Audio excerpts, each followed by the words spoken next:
Hansel et Gretel. Un conte des frères Grimm.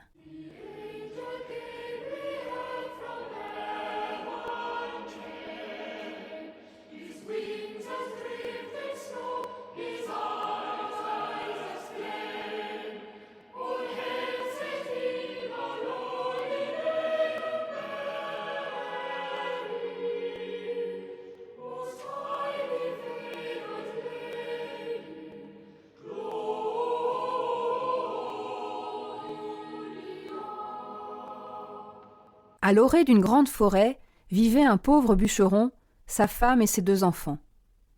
Le garçon s'appelait Hansel et la fille Gretel. La famille ne mangeait guère.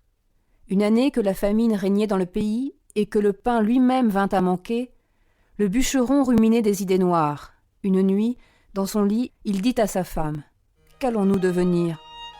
Comment nourrir nos pauvres enfants quand nous n'avons plus rien pour nous-mêmes ? Eh bien, mon homme, dit la femme, sais-tu ce que nous allons faire ? Dès l'aube, nous conduirons les enfants au plus profond de la forêt, nous leur allumerons un feu et leur donnerons à chacun un petit morceau de pain.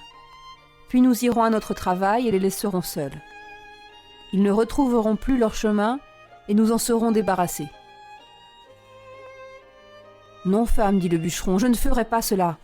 Comment pourrais-je me résoudre à laisser nos enfants tout seuls dans la forêt ? Les bêtes sauvages ne tarderaient pas à les dévorer. »« Ô fou, rétorqua-t-elle, tu préfères donc que nous mourions de faim tous les 4 ? Alors il ne te reste qu'à raboter les planches de nos cercueils. »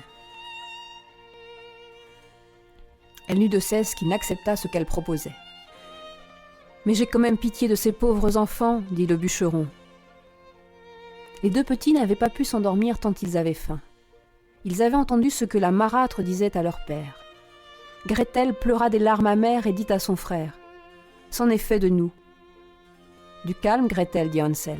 Ne t'en fais pas, je trouverai un moyen de nous en tirer. » Quand les parents furent endormis, il se leva, enfila ses habits, ouvrit la chatière et se glissa dehors. La lune brillait dans le ciel et les graviers blancs devant la maison étincelaient comme des diamants. Hansel se pencha et en mit dans ses poches autant qu'il put. Puis il rentra dans la maison et dit à Gretel : « Aie confiance, chère petite sœur, et dors tranquille. Dieu ne nous abandonnera pas. » Et lui-même se recoucha. Quand vint le jour, et avant même que le soleil ne se levât, la femme réveilla les 2 enfants. « Debout, paresseux ! Nous allons aller dans la forêt pour y chercher du bois. » Elle leur donna un morceau de pain à chacun et dit : « Voici pour le repas de midi. Ne mangez pas tout avant, car vous n'aurez rien d'autre. » Comme les poches de Hansel étaient pleines de cailloux, Gretel mit le pain dans son tablier. Puis ils se mirent tous en route pour la forêt. Au bout de quelque temps, Hansel s'arrêta et regarda en direction de la maison. Et sans cesse, il répétait ce geste.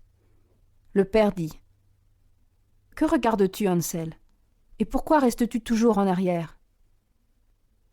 Fais attention à toi et n'oublie pas de marcher. »« Ah, père, dit Hansel, je regarde mon petit chat blanc qui est perché là-haut sur le toit et je lui dis au revoir. »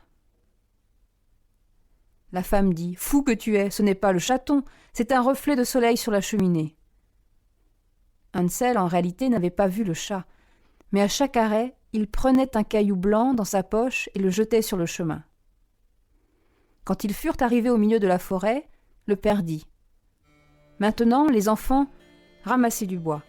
Je vais allumer un feu pour que vous n'ayez pas froid. » Hansel et Gretel amassèrent des brindilles au sommet d'une petite colline.